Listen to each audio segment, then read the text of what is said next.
Kaya nga may kausap ko kanina, sabi nga, yung mga bata, grabe na. At gusto na ipatupad ngayon yung na 10 taon ikulong na. Sabi ko nga, kahit 5 years old, pwede nang ikulong.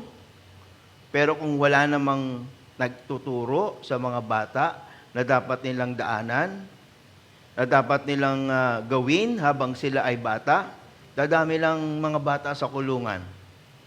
Tama? Ang dami natin gusto ipabatas eh. Di ba?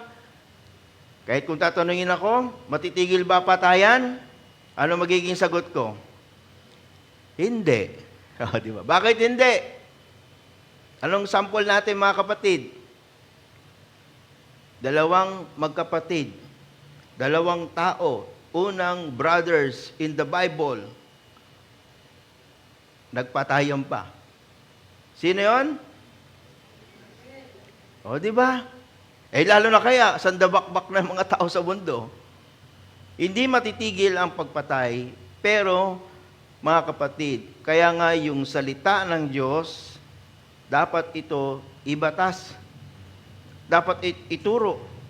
Kasi nga, sabi mo, kahit 1 year old pa lang, pag pwede nang pumatay, kakasuhan, ikulong na, kung walang nagtuturo sa kanila ng tamang daan ng kanilang pamumuhay, o sabihin natin, sige, itabi mo yung Biblia.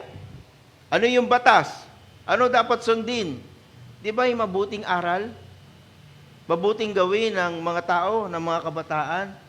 Pag walang nagtuturo ng ganon, kahit napaka-tindi pa ng batas ang gagawin mo, ang ipapatupad mo, walang mangyayari dyan, mga kapatid. Kaya kailangan sa mga bata pa lang sila, turuan na ng Word of God, bata pa lang sila, meron ng nakaasay na manalangin.